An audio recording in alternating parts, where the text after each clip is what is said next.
Então, vamos falar sobre imposto de renda. Quais são os documentos que eu preciso para declarar o meu imposto de renda? E se eu estou obrigado a não a declarar o imposto de renda? E é isso que a gente vai ver no vídeo de hoje. E se tu não me conhece ainda, eu sou Michel Nascimento, contador e criador da Começo Certo. Claro que eu já vou me adiantar aqui e pedir para que tu curta este conteúdo se ele te ajudar e que tu compartilhe com outras pessoas que têm dúvidas sobre o preenchimento do seu imposto de renda e sobre quais documentações ele precisa para declarar o imposto de renda. Então a gente vai começar aqui já respondendo essa pergunta, né, de quem está obrigado a declarar o imposto de renda. A gente vai começar com rendimentos tributáveis, que é o clássico, que é para quem recebeu até R$ 30.639,90, ou para quem recebeu rendimentos isentos de até R$ 200 mil, e quem teve rendimentos com atividade rural de R$ 153.199,50. E também aqui quem teve bens acima de 800 mil durante o ano de 2023. Já temos um vídeo aqui no canal onde a gente fala sobre essas mudanças que ocorreram para este ano. Então, se quiser conferir, ele vai estar linkado aqui nos cards deste vídeo. Então, sabendo agora quem precisa declarar, e aí tu verifica se tu está enquadrado ou não em uma dessas categorias, e pode ter mais de uma, tá, concomitantemente, para ver se tu precisa declarar o imposto de renda. Então agora o que a gente vai fazer? A gente vai olhar quais são os documentos que a gente precisa para declarar o nosso imposto de renda. Então a gente começa com informações pessoais, coisas básicas que constam na primeira ficha do imposto de renda de identificação do contribuinte. Ou seja, teu RG, teu CPF, aí tem que colocar o teu nome completo, data de nascimento, teu endereço atualizado. E se tu não conhece essa telinha ainda, vai te familiarizando aqui com ela, ó. Ela é essa telinha aqui que tá vendo, pequenininha aqui, eu sei, tá? Mas é como o layout ficou melhor. Então aqui tu tem informações básicas tuas, informações pessoais, aonde tu vai informar se houve alteração no teu endereço, nos teus dados cadastrais, se for a tua primeira declaração também, né? E também se tu é casado ou se tu tem dependentes. Então, tudo isso aqui nessa primeira parte. Não os dependentes, desculpa, dependente vai em outra parte. Então, tudo aqui nessa primeira parte aqui da identificação do contribuinte é relacionada a informações pessoais. Até porque se tu for fazer, por exemplo, uma declaração conjunta, tu vai precisar aqui colocar que tu é casado. Então, nesta hora que tu vai marcar esta opção. Então, depois das nossas informações cadastrais, nós temos o quê? Qual é o próximo campo que nós temos dentro do nosso imposto de renda? Bom, nós temos os nossos dependentes e alimentados. São grupos diferentes, mas aqui eu coloquei junto. Até porque muitas vezes os alimentados eram dependentes em um período passado e agora eles são alimentados onde eles recebem pensão alimentícia. E aqui as informações também são informações básicas com relação à parte de dependentes e de alimentados. Com relação a dependentes, nós temos aqui, já a própria Receita nos traz quem são os aceitos por ela como dependente, mas observa aqui que tu pode sim, isso aqui, muito cuidado com o que eu vou falar, pode sim colocar irmão, pai, mãe, avó como dependente, mas eles precisam ser, como eu posso dizer para vocês, legalmente teus dependentes. Então tu precisa de uma ação judicial que diz que eles são os teus dependentes. E com isso, tu não recebe apenas o bônus da despesa dedutível.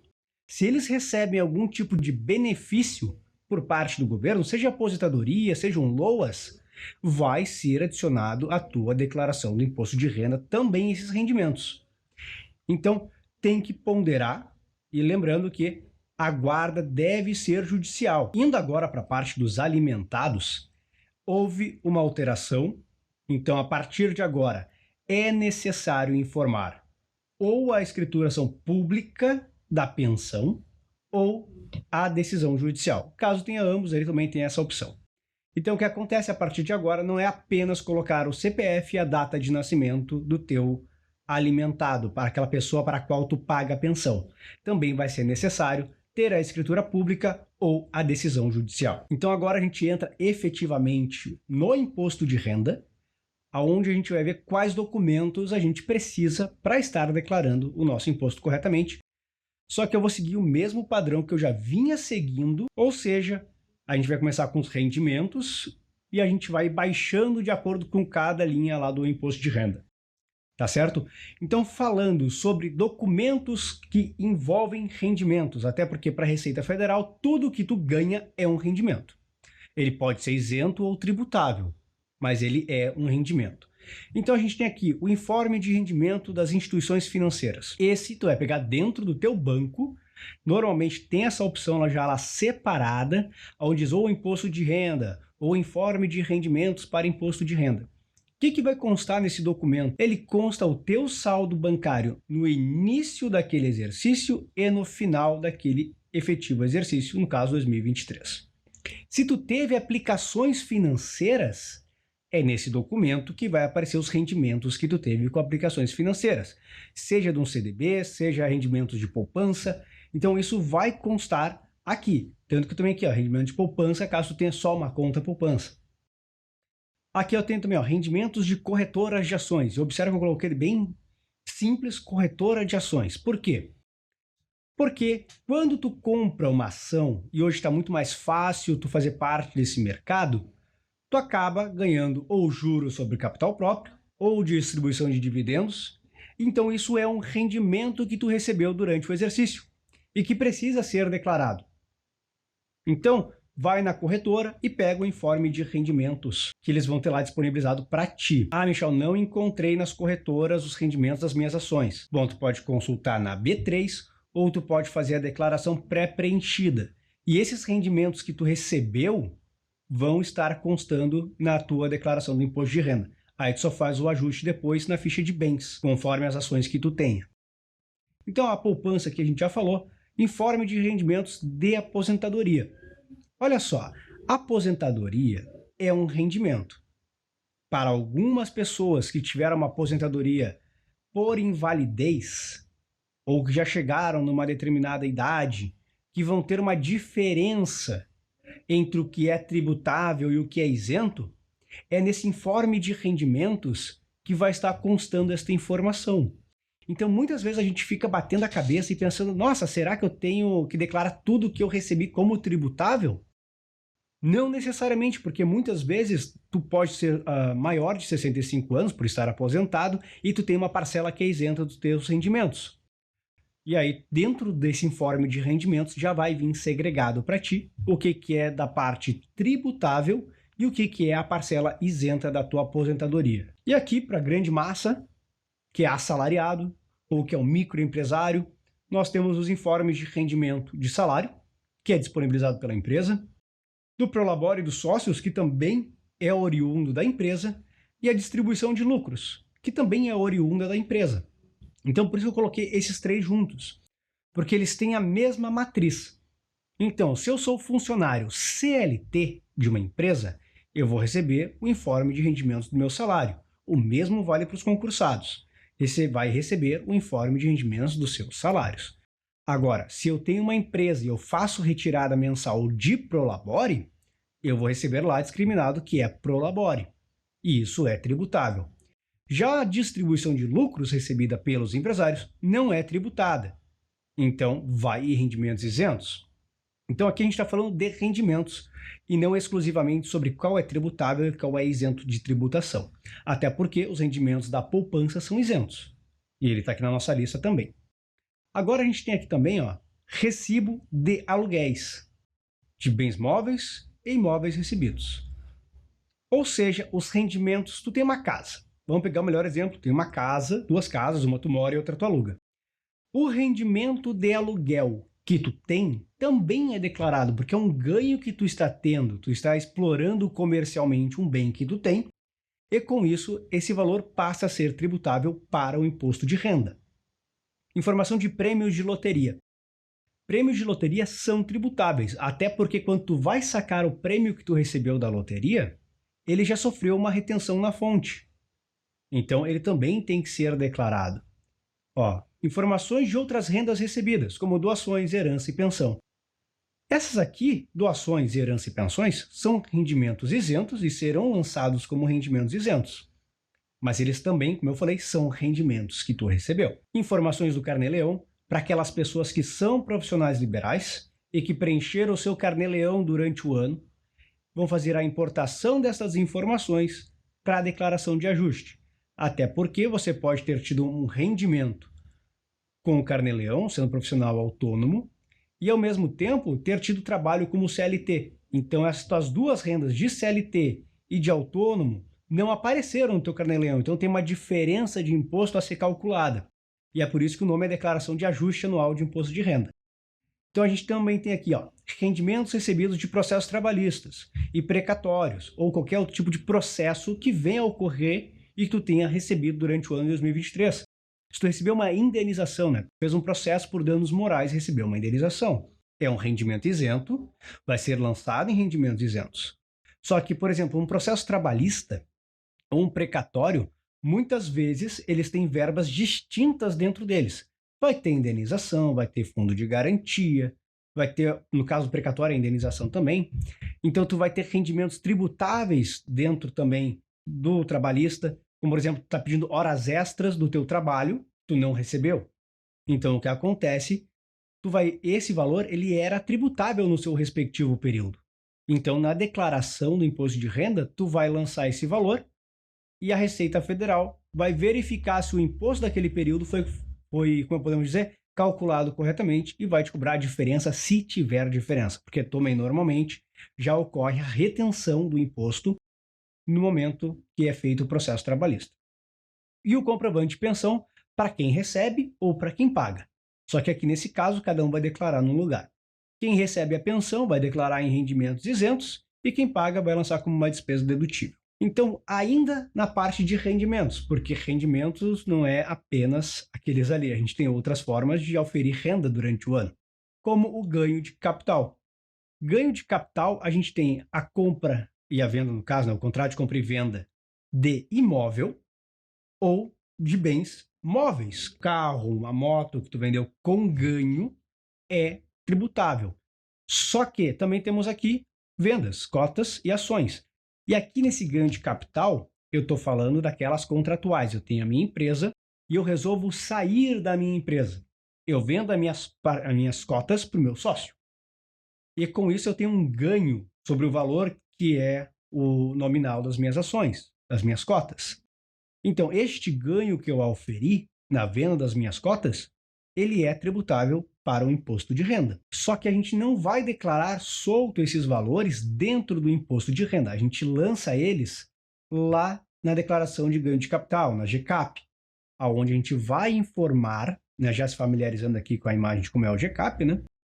Aqui a gente vai declarar quando a gente comprou esse bem, quando a gente vendeu, por quanto a gente comprou, por quanto a gente vendeu, se a gente fez alguma benfeitoria que gerou uma valorização do imóvel, os gastos que nós tivemos com a corretagem imobiliária, gastos com cartório, tudo entra nesta declaração para que vá compondo o valor do imóvel. E depois nós temos o quê? Rendas variáveis. E aí lembrando que aqui são regras distintas. No day trade, tu vai ser tributado sempre que tu tiver um ganho. Independente se tu ganhou R$10, 5 centavos, foi lá, fez a operação e saiu com lucro de 5 centavos. Aquele valor é tributável para a Receita Federal. Então, sempre que houver ganho no day trade, é tributável.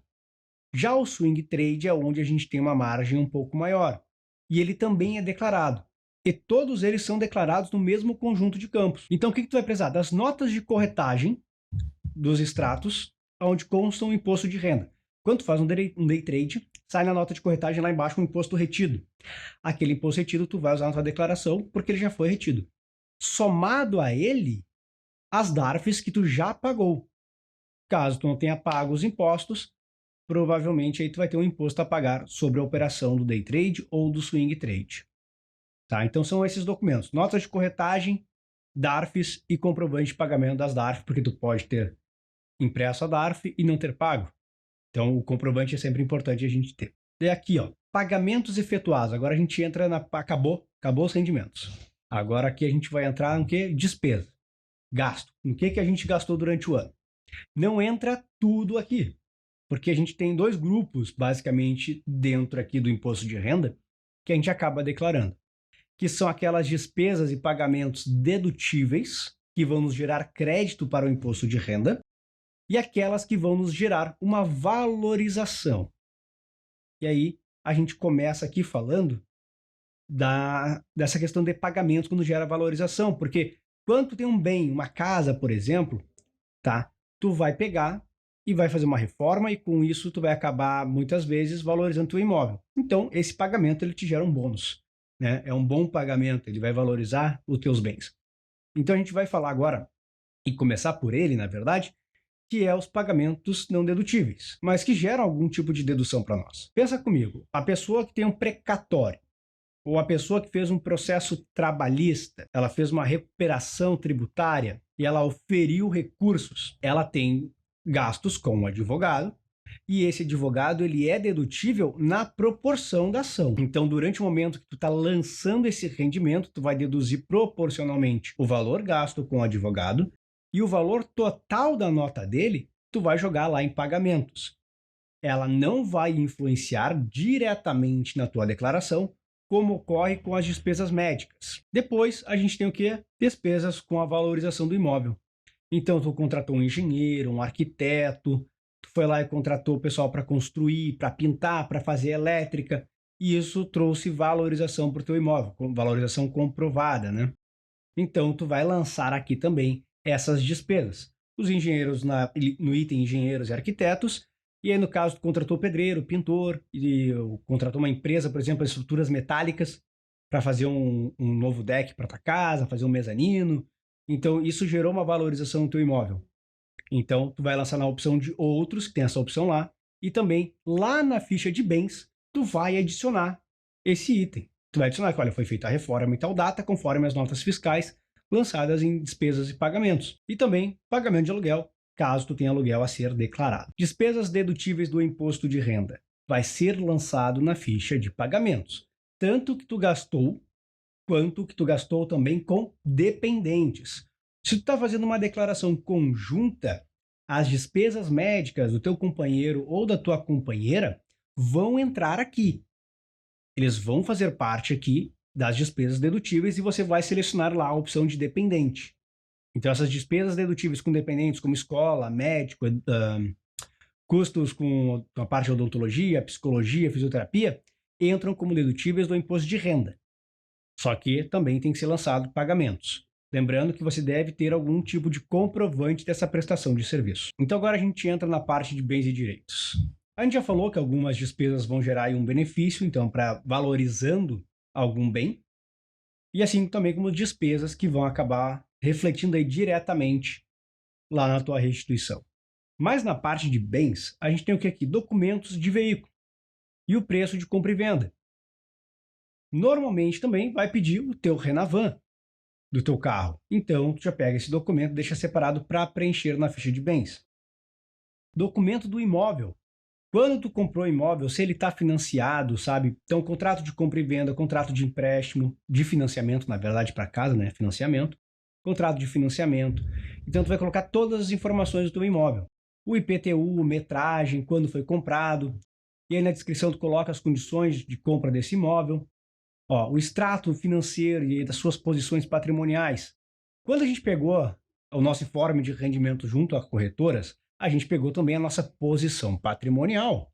Ou seja, o quanto eu tinha de aplicações, quantas ações eu tinha de cada empresa e quanto era isso em termos monetários.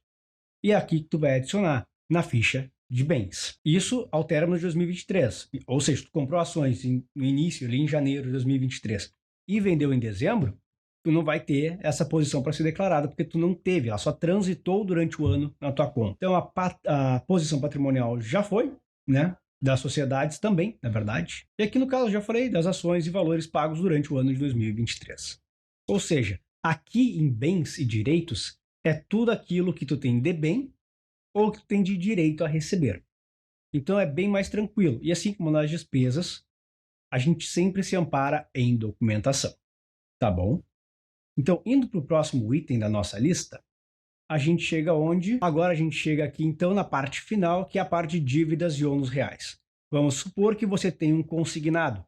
É nesse campo que a gente vai lançar esse consignado e, normalmente, no teu informe de rendimentos bancários, já vem discriminado quanto tu pegou de empréstimo, quanto foi amortizado no período e qual é o saldo final da tua dívida. O mesmo vale para financiamento de imóveis e também de veículos. Vai pegar junto à empresa que está financiando, normalmente dentro dos sites já vem também disponibilizado isso, e você vai lançar o quanto você tinha de saldo no início do período, o quanto você pagou e amortizou da dívida e qual é o saldo que você tem ainda a pagar. Então, falando de documentação de imposto de renda, a gente pode ver que não é tanta documentação assim que a gente precisa. Às vezes elas parecem muito repetitivas, mas o que acontece é que, por exemplo, num informe de rendimento bancário, tu já vai ter a maior parte das informações. Se tu tem apenas esse relacionamento, no caso, tu tem o financiamento, investimentos, saldo de poupança e saldo em conta corrente, tudo com um banco só. Tudo isso vai estar em um único informe de rendimentos. Então, tu não precisa ter vários documentos, um para cada item. Então, muitas vezes também o imóvel se repete. Tu não precisa do documento do imóvel, tu vai repetir os dados que tu já tem. Então, não se apavorem com a quantidade de documentos aqui apresentadas, porque muitas vezes elas já estão constando dentro de outro. Então, se esse conteúdo aqui te ajudou de alguma forma, curte. Se ficou com dúvida, comenta. E se puder, compartilha com quem precisa saber quais são os documentos necessários para fazer o imposto de renda.